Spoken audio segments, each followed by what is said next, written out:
Hello, everybody. Welcome to another session with me, with Mind You Lungs, as well as HRN, and of course the other companies too, of course, right? Anyways, my name is Alex Grichuhin. I am the Director for Advanced Lung and Heart Disease.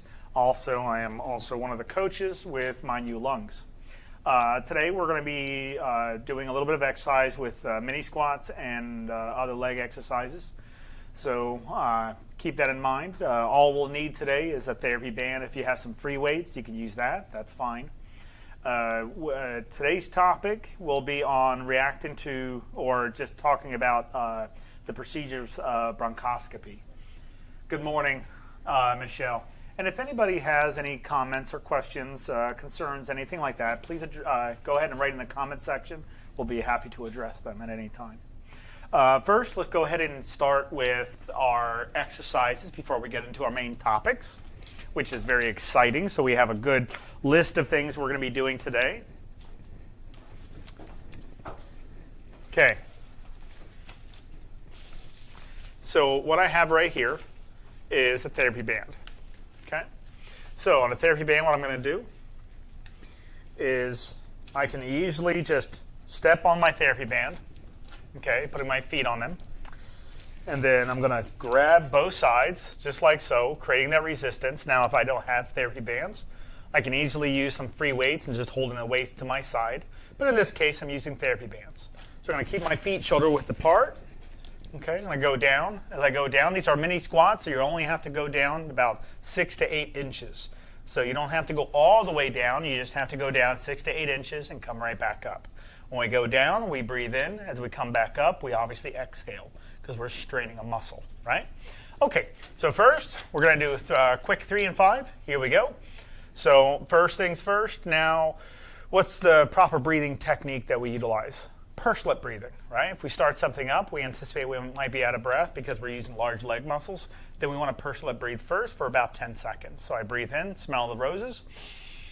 Breathe into my nose, pursed lip breathe out. Breathe in again. Exhale. Breathe in again. Exhale all the way out. Very good. And exhale. Good.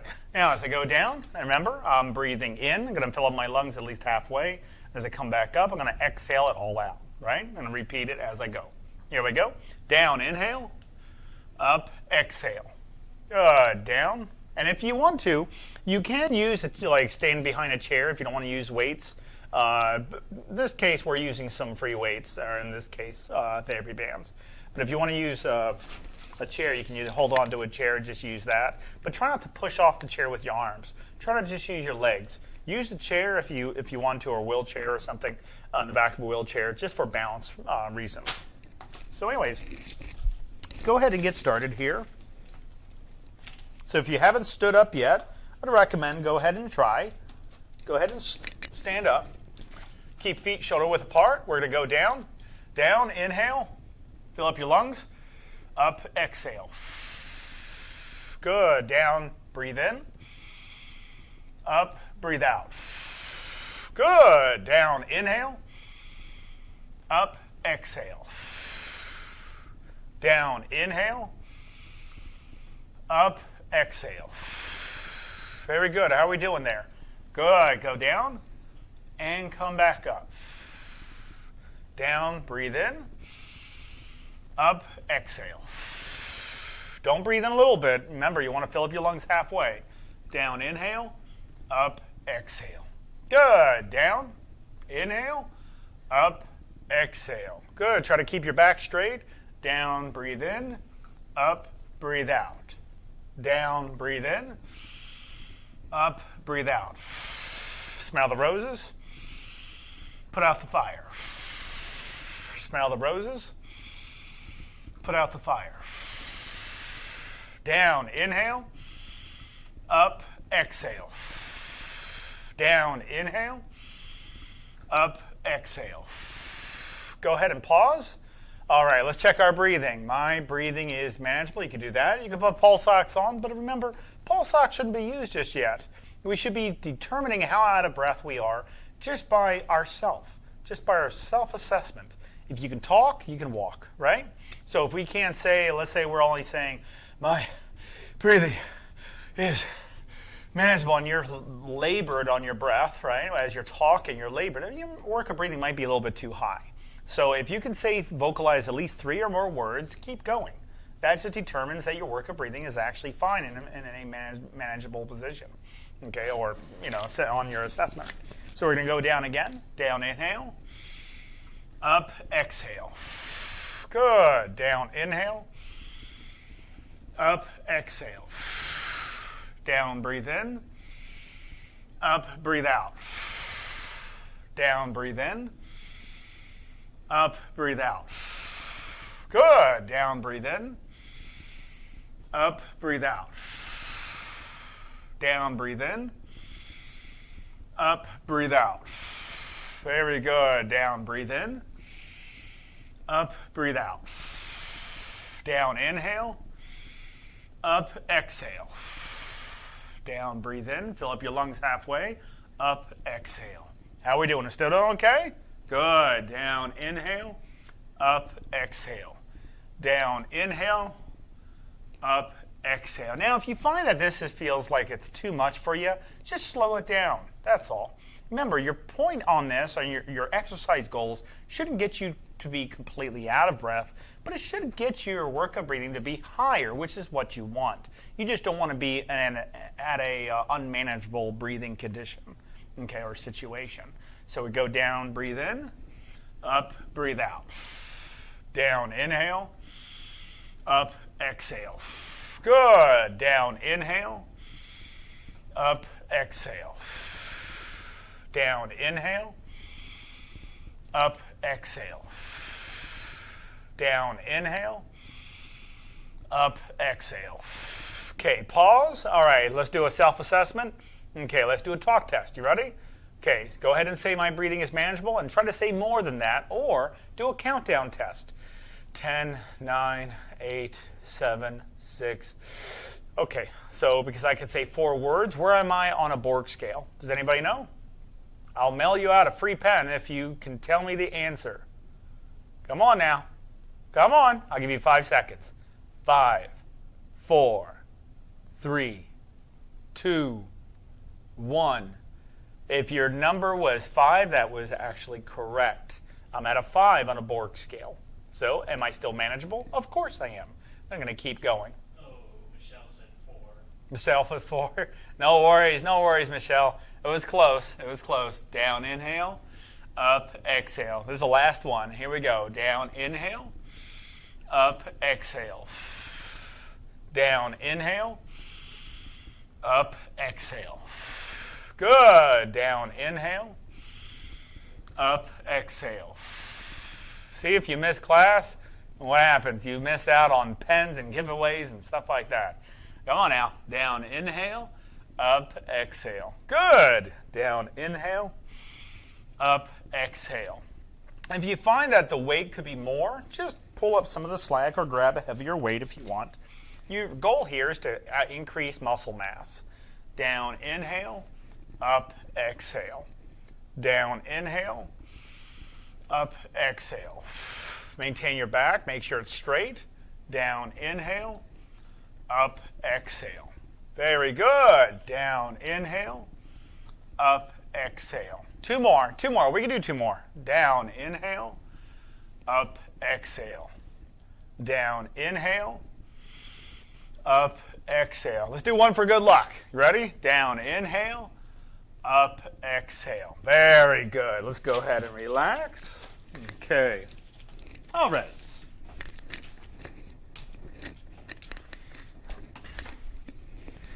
Okay.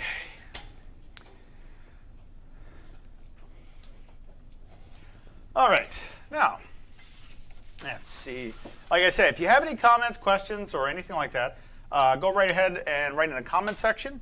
Today we're going to be talking about bronchoscopies. So, the procedure of a bronchoscopy, I'm going to read it off of this real quick.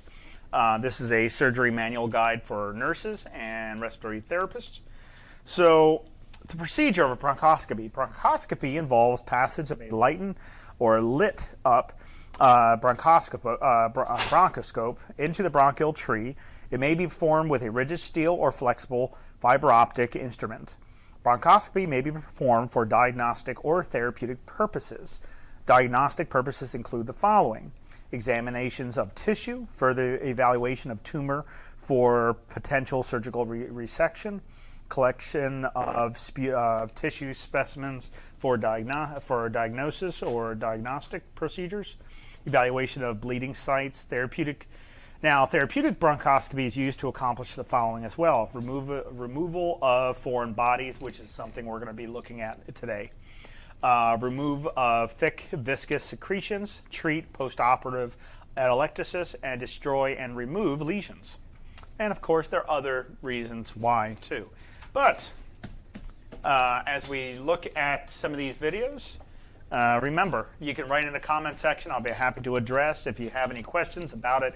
And a bronchoscope is just, it's about yay big. It has a very long, huge catheter on there, and basically we sedate the patient first. When I was in the clinical field, especially in the ICU when we're doing bronchoscopes, the doctors, what they will do is they'll send us a note saying that, hey, this patient needs to have a procedure done. And what we'll do, we'll take lidocaine and nebulize the lidocaine, and that person will inhale it. And we'll wait about 15 minutes for it to react, and then that person usually stays in a supine position. They're either laying down flat with their head fully extended so we can go in, right? We'll go in through the mouth, and now the airway, the gag reflex is not there anymore because of the lidocaine. Desensitize that area, and we'll go in pretty far deep, all the way into the lungs, of course, and take a look and see if there's anything that needs to be evaluated, and look at the cause of potential problem or any problems that were happening. So this one is the cryo extraction of a mucus plug. So let's go ahead and play this and see what we got here. All right, well, that's a...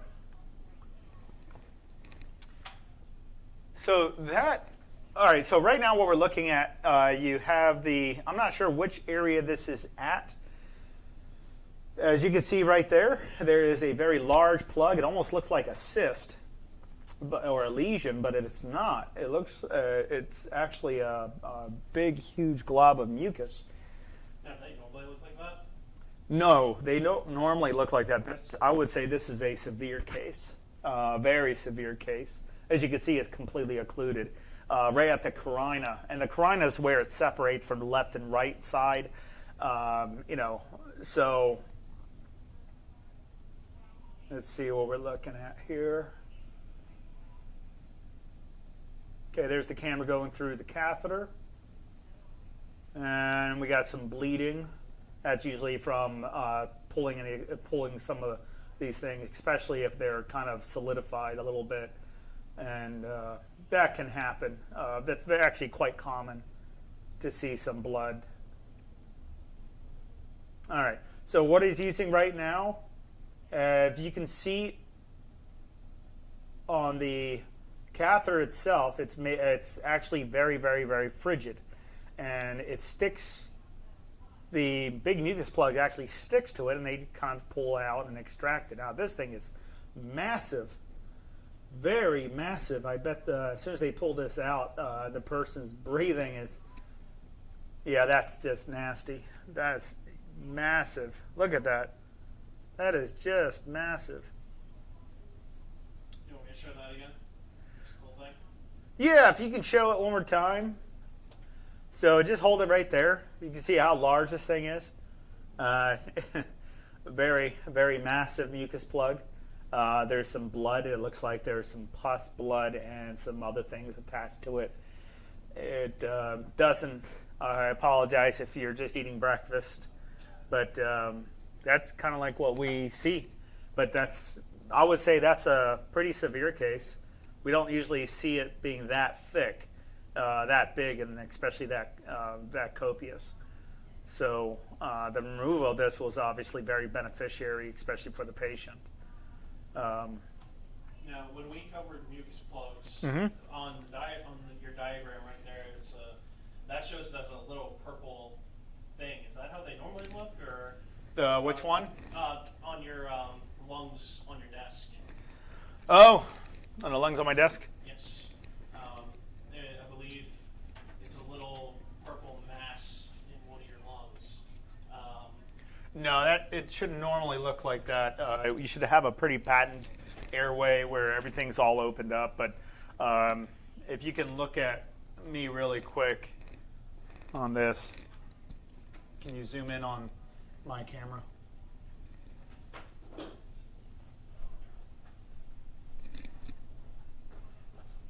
There's a way to kind of zoom in on this. Okay, so when they're going in, now let's see if we find one with a mucus. Here's a mucus plug one. So they go in. This is called the carina. Okay, this is the trachea. Okay, above here you have the epiglottis, you have the mouth. But anyways, they go down. As they're going down, they go all the way down. They find a little plug right here, and that's what they were pulling out. Is a big mass. Usually they don't look like that. That's, like I said, probably more severe. But yeah, they go in, and it could be with a rigid or a flexible. Usually a flexible, but sometimes they go in with a rigid catheter to pull out any types of things for examination or testing, or maybe for therapeutic reasons, lavaging, especially atelectasis lavage and things like that. So atelectasis is the collapsing of the alveoli. So when they hear atelectasis, that's what they're referring to, is the collapsing of an alveoli, and the alveoli is where the gas exchange is actually being met. So what else we got here? Let me move on to another one. So this is a rigid bronchoscopy. So they're using a rigid, not going to be using a flexible. So what we got here? It says it's a lung with pneumonia. Right lung pneumonia. Okay. And everyone should know, so right there where you're seeing right and left side main stem. So that's the carina. So they're going into the right side. Now that looks really irritated. Is that? Yeah, that is pretty irritated a little bit. It could be the camera light itself that's causing it. That epithelial tissue that you're seeing, basically almost like lung parenchyma. And a lot of times where we're going into a main stem, when people, let's say, suction some congestion out, if and this happens quite often. Well, you can see, yeah, you're seeing quite a bit there. So remember what pneumonia is lung infection. Okay, it's not determining what type of infection. It's just describing exactly what, it's right lung pneumonia. So as you're going in, you see the air coming out. You see how that bubbling right there. The lung parenchyma is made out of a tissue called elasticin, and that just makes the lungs very elastic. But you can see there's a lot of mucus in there. This looks like some inflammation, and that's pretty common with pneumonia.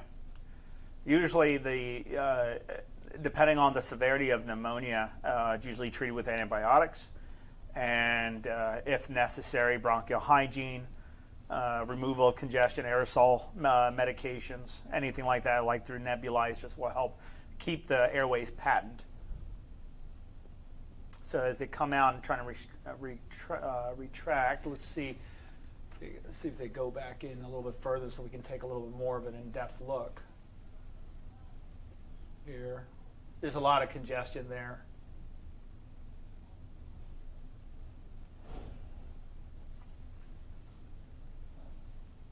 Yeah, the procedure looks just fine, but now the person going through it, they're not going to feel much. Usually, if a proper bronchoscopy is being done, they're either not fully sedated, they're awake, but their airway is sedated. So they don't have the normal coughing, like the gag reflex, like anybody else would, because of the sedation. And all they do is take lidocaine and just spray it down.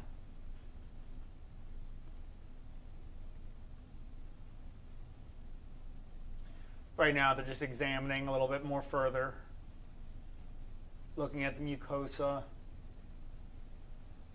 Now, you see that tissue, how that's almost looked like congestion? Okay.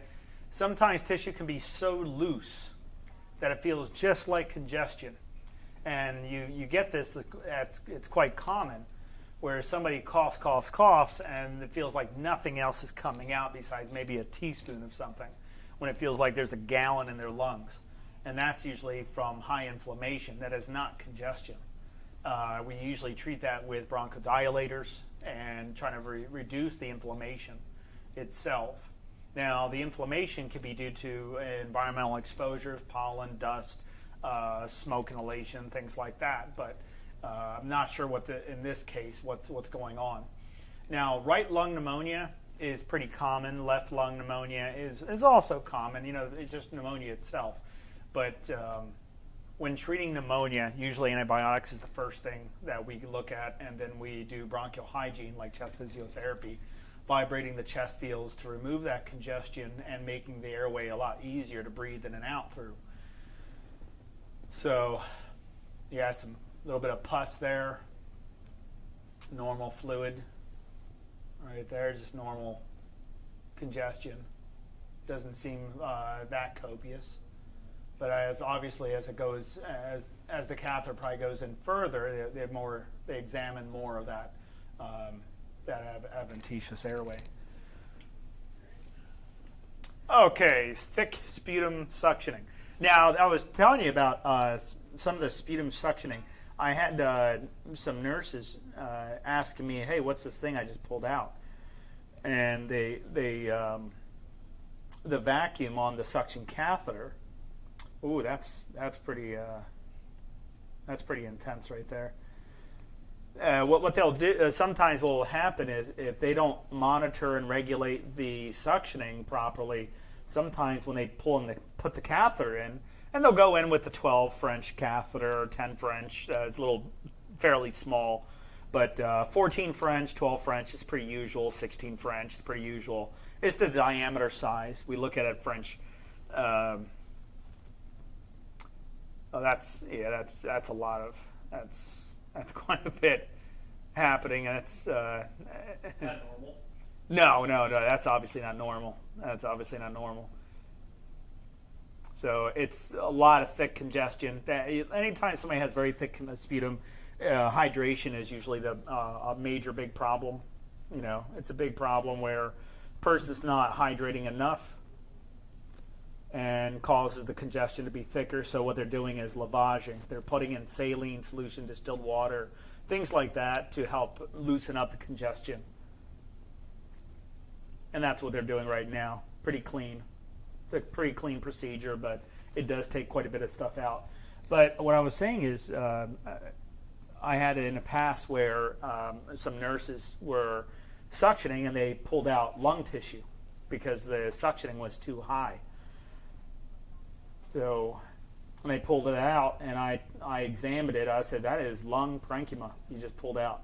So needless to say, that person had to go to the hospital because they pulled out tissue that they shouldn't have been pulling out.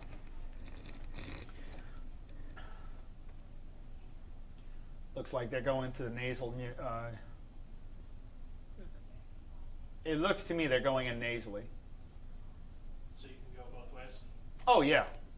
You can go in through the nose. It does cause quite a bit of nasal trauma a little bit, but you'll get a lot of bleeding because it has to go through the superior, middle, and inferior concha. As it goes down a little bit further, it's guided sometimes with forceps to go into the airway. Usually that's not the case, but that does happen. Where as soon as you go out from you go in from the nose and it comes out through the mouth, we'll help guide it with a pair of forceps into the airway itself. Sometimes it'll depending on the type of stylet you use. If you use a stylet just makes the tube more rigid to make it easier to push through.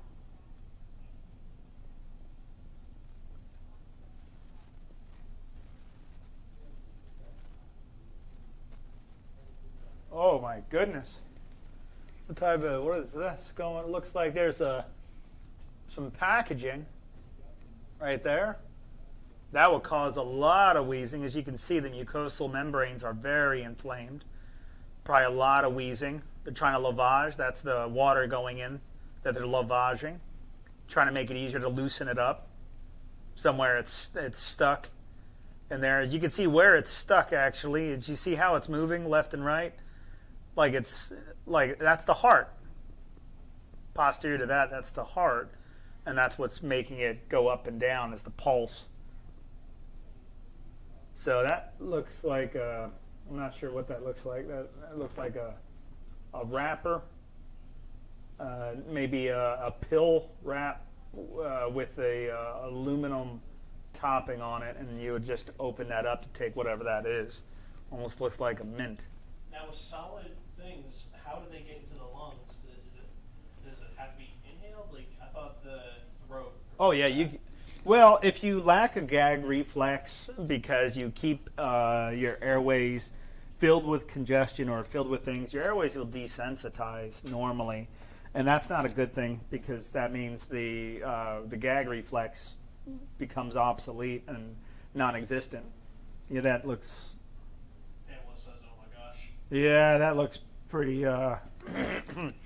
Not the greatest thing, but as you can see, they're pulling it out. They have to be very careful with this, because as they're pulling it out, those membranes are very vascular. So if they cut, like if that aluminum cuts the airway, you'll have good amount of bleeding. So they're trying to remove it as carefully as possible. So now, for something like this, how do they know what, like, I guess, tube to go down, or is it just one tube? Well, they'll take a look at first with an X-ray to see where exactly it is in the main stem. You know, like where in the lungs is it? If they see the foreign body, then they'll start. You know, they'll go in with a bronchoscope. Sometimes, if it's Michelle says her gag reflex is working now. I know, it doesn't look great. You see where that bleeding is?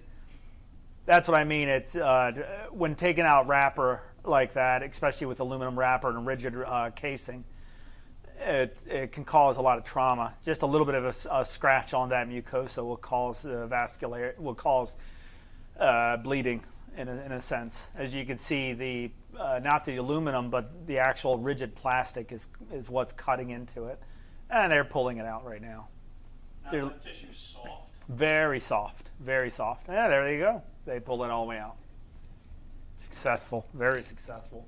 It was done very professionally. I don't see anything wrong with it at all. It looked very fair. It was taken by caution.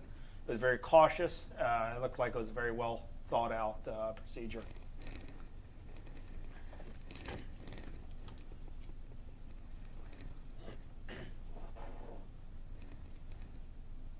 Is this the same thing? No, this is something different. Let's take a look and see what this is. Okay, they're having they have a retractor. See, that's a flexible. Using a flexible with a wire whip on that. Looks like they're creating a lasso to tie whatever that is. I'm not even sure what that is yet. How can you tell that that's flexible? The way it's flexing. Plus, it's the wire meshing on it. You see how it's flexing back and forth? That's a flexible tube. Is that a thumbtack? That almost looks like a thumbtack. Or a pin or something. Where that and those bronchoscopes have like literally everything on them. Like everything you need in one thing. Yeah, that is a thumbtack. Could you imagine the point of the thumbtack being drawn into the lung parenchyma, causing some trauma there? Oh, I thought you were trying to make a point joke. No. This is definitely a serious problem. Now they make pens. I don't know if anybody noticed some of the big pens, which I've noticed on the big pens, that the caps have a hole on the top of it. They made that a standard because the some people, when they put pens in the mouth as they're thinking, they'll sometimes the pen cap will come loose and they'll accidentally inhale. So the reason why there's a hole in the cap of a pen is just in case it does get inhaled, the person doesn't suffocate, and they can go. Of course, they'll go through a lot of trauma going through it, but they go to the emergency room to get it pulled out. But at least it wouldn't kill them. At least that's the intent.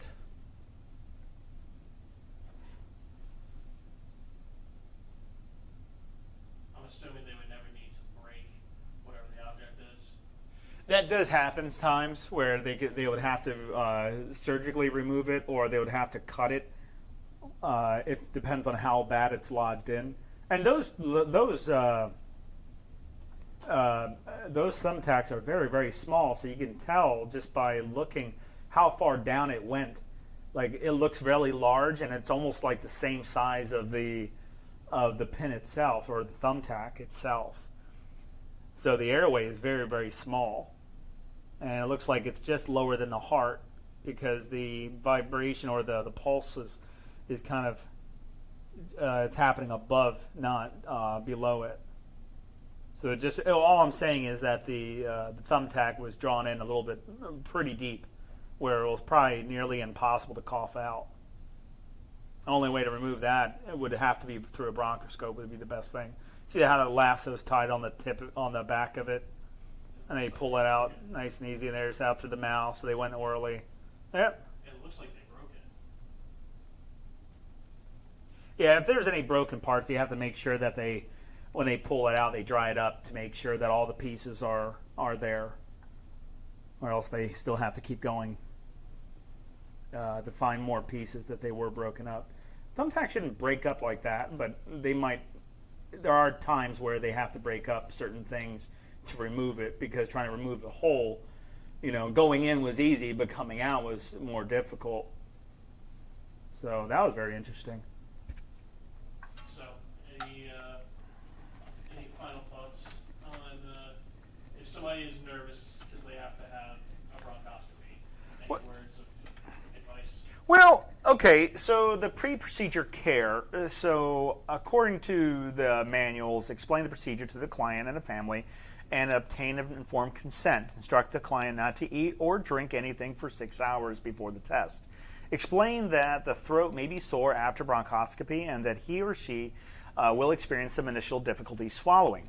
Before sedation, the client should remove dentures and contacts and other prosthesis.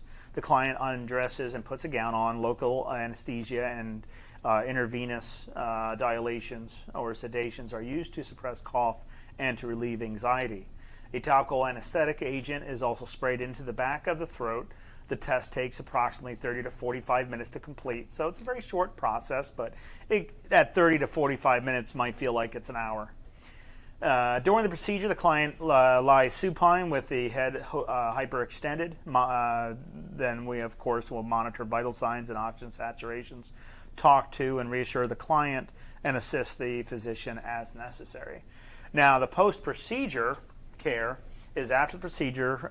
We monitor the vital signs according to the agency protocol, observe the client for respiratory distress, including dyspnea, changes in respiratory rate, use of accessory muscles, and changes in or absent lung sounds. Expectorated secretions are inspected for evidence of hemoptysis. That's the accumulation of blood. Nothing is given by mouth until the cough and swallowing reflexes have returned, usually in 1 to 2 hours. When the client can swallow, feeding may begin with ice chips and small sips of water. If sore throat develops, it can be treated with warm saline gargles and throat lozenges once the client gag reflexes has returned. Lung sounds are monitored for 24 hours. Development of asymmetrical or adventitious sounds should be reported to the physician. Pneumothorax has been noted after bronchoscopy. So a pneumothorax is where we have an accidental or sometimes, it just kind of goes without saying, some trauma. As we're doing some of the procedures, it could cause some trauma. In this case, pneumothorax, where air comes into the thorax region, collapsing part of the lung or all of it. So that does happen, but that's why you're monitored before and after. Any questions on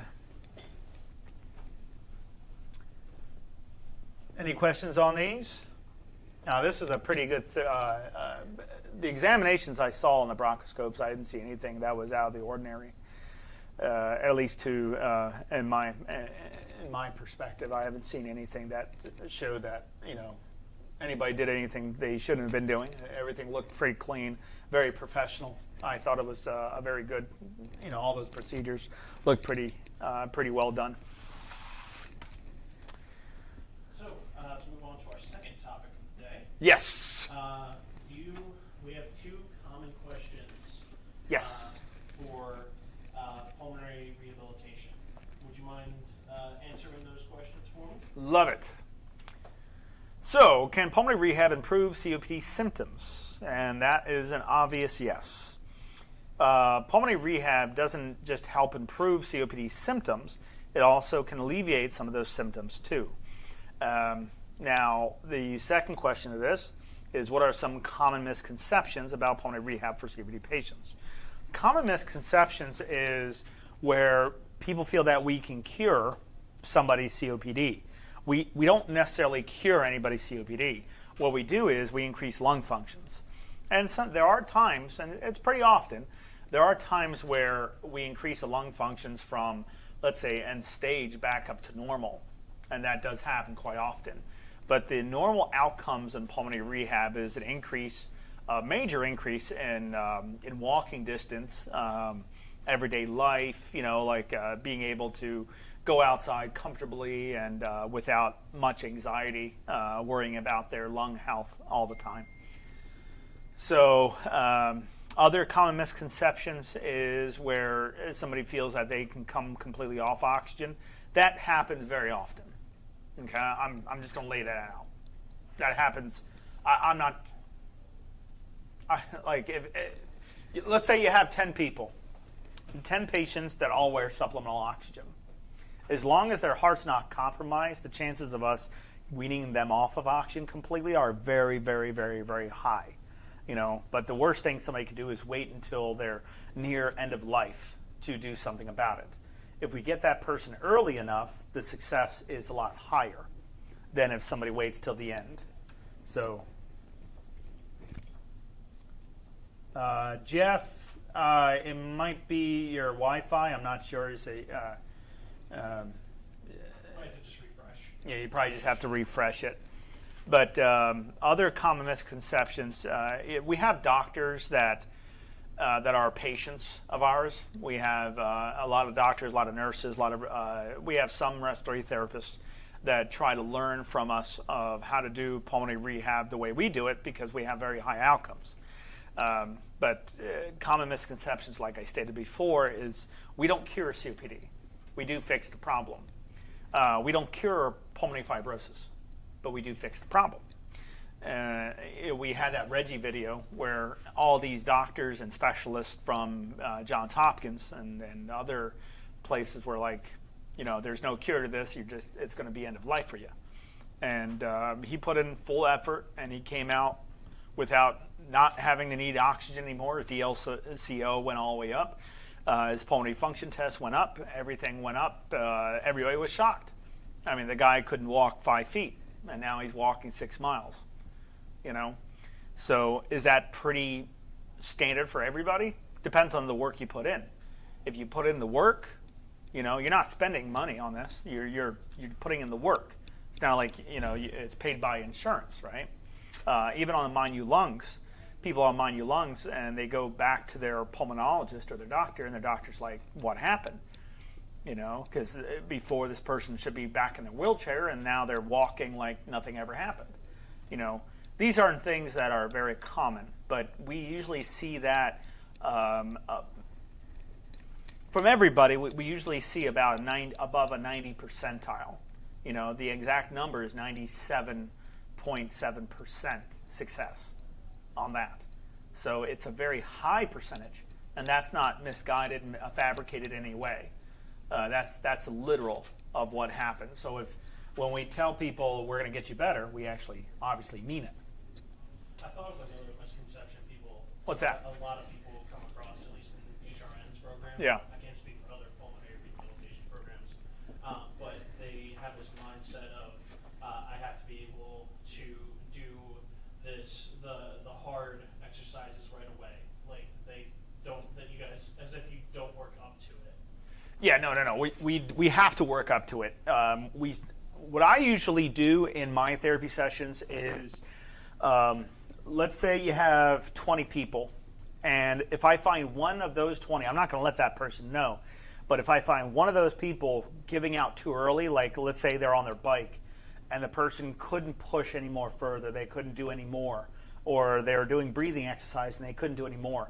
If that time only spent was, let's say, 5 minutes in the exercise, then I'll set the 5 minute mark, even though everybody else could probably do 20 minutes, everybody else can probably do 8 minutes maybe, I'll set it at 5, because that one person, I look at the first person who quits early, and then that's what starts my timer.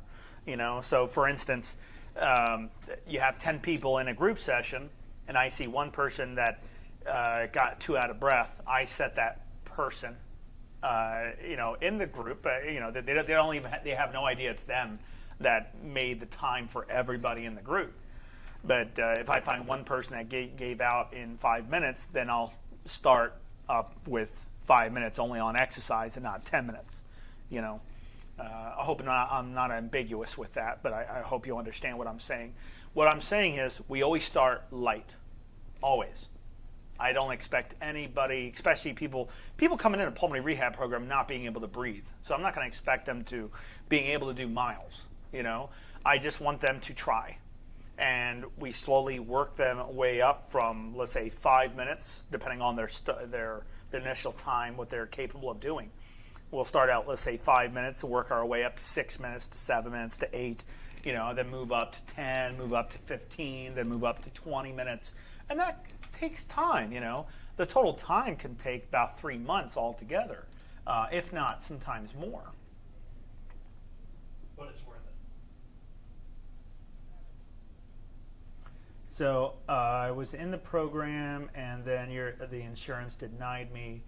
So I got into My New Lungs. Yes, if your insurance, we have no wiggle room with insurance. The insurance company is what makes the judgment call if that person can be covered under them. So it depends on the severity.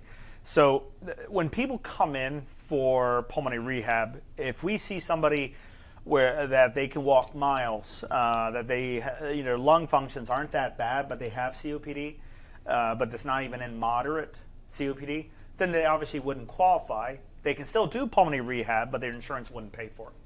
And then you would join My New Lungs, Or if you don't want to go through the HRN program, which is a higher level, you do the My New Lungs, and it's very extremely successful, of course.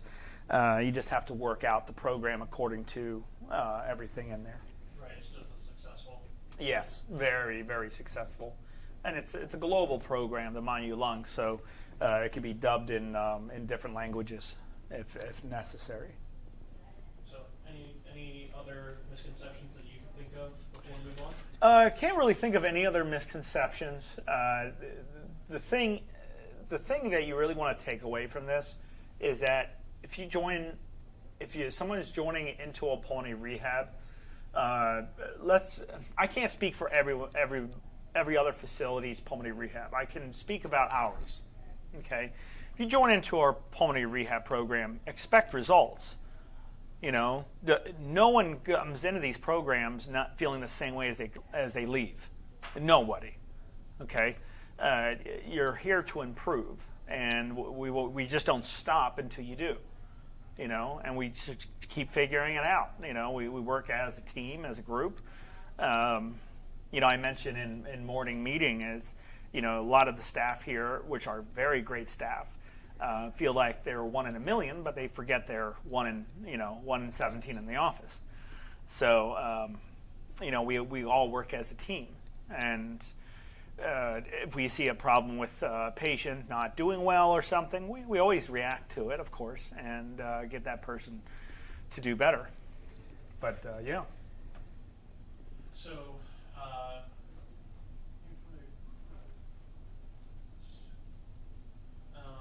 Judy has a question about the equipment for Minu Lungs. The equipment for Minu Lungs, you don't need to purchase the equipment for Minu Lungs. You don't. It's a good thing to have, but let's say I don't have a bike, then you could be doing leg flutters. You know, let's say I don't have weights, I can use soup cans. Okay. The only thing is that the incentive spirometer and the delta V would be very helpful because that's how you're promoting lung health. And the incentive spirometer is $12, and I'm sorry, but I mean you can get one from your doctor if you can. There's always a way around it. The excuses, of not being able to participate are vast, but the reality is that you don't really need equipment. Well, I think that's also another misconception, in a way, is I can't afford a bike or a treadmill. They don't need to purchase anything like that. Exactly. We use everything in your own home to. The only thing is, it's like you need a respiratory muscle trainer, and not being able to afford $12. I'm not sure what's going on with somebody's finances, but the Delta V, I'm sorry, it's a medical program. We bled and we sweat and bleed this program. So I wish we can do that just to give discounts, but we did that so we can keep the program alive and keep the process going, because this is a program that actually works better than any other program in existence so far. So is the Delta V as well worth it? Oh yeah, the Delta V is extremely worth it, but that's just what somebody just has to do. They just have to, I hate to say, just kind of pucker up and just kind of go with it. But we haven't had anybody who did horrible in the program. I mean, it would be different if we did. But we don't have those types of people. And I've been trying to find some people like that, and it's just really hard to find because you can't find anybody who's having a problem with it.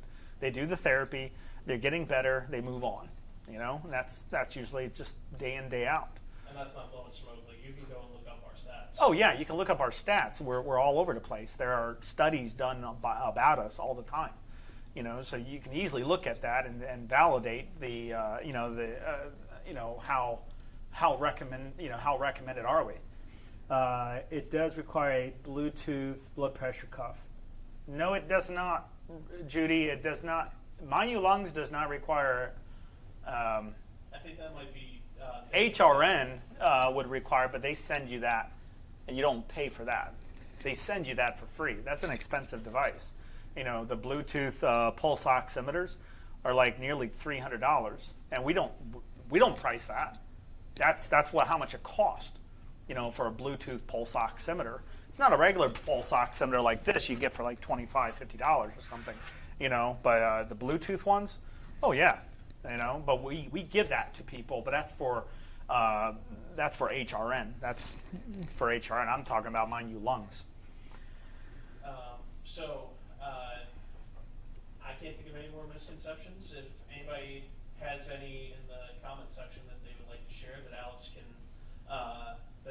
answer. But for now, going back to Judy's question from earlier about the exercise that we did earlier, the squats. Can we use weights? Not do we have to, but can we? Of course, you can use any weights you want. Okay. I always say start light first, work your way up. Like if you can't lift 20 pounds, then don't start with 20 pounds, start with 10. Can't lift 10, then start with 5. Can't do 5, then do 2.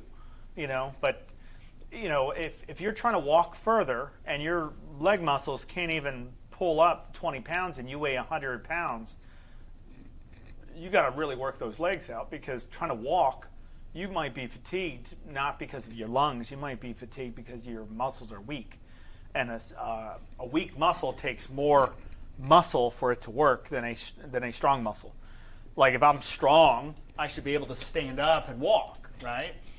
But if a muscle's weak, it'll take more energy, more oxygen to do so. Because if I'm lifting something easy, it won't take a lot of effort. But if it's very heavy, I'm like, oh my goodness, I'm taking all my energy to do this, right? It takes more out of you. So you definitely, leg exercises are incredibly important.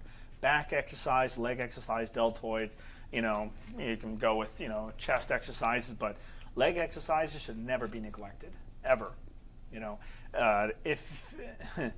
If you were to choose one exercise to fit them all, swimming would be one of the best exercises. Very light on your joints. It's also is a type of respiratory muscle training because you go in the water. You go in the water in water aerobics or something, water exercise or swimming. The water pressures put a strain on your thorax, and as you breathe in deep, with your head out of the water, of course, as you breathe in deep, the muscle, will be used more because of the water pressure pushing on your chest or on your thorax area. So, Judy says thank you. She misunderstood. That's no problem. No problem. And then Michelle has a question. Love it. Just in general about upper back pain. She says she's been having trouble sleeping, and it feels like pain in her upper back and lower back. Do you have any exercises that can help with that?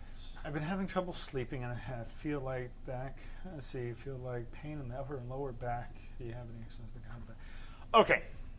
So if you're all right. So this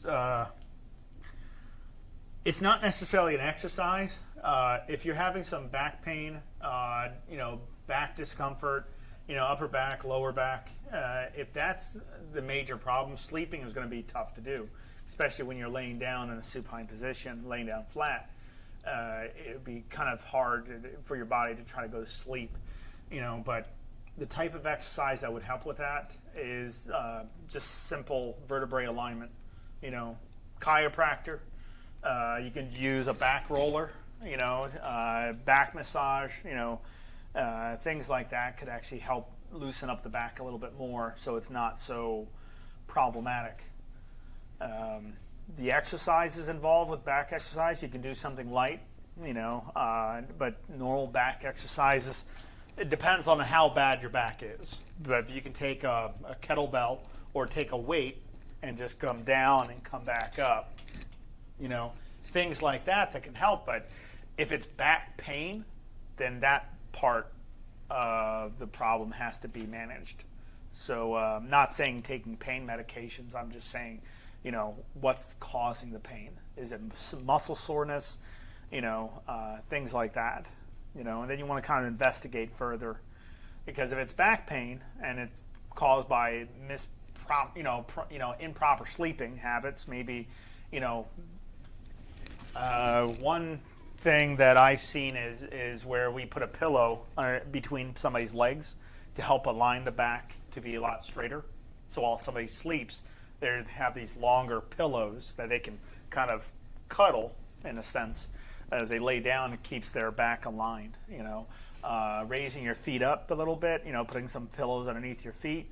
It's what we call a reverse Transdellenberg in a sense, but not really. It's just with the feet elevated can help out, with the back. But just simple alignment.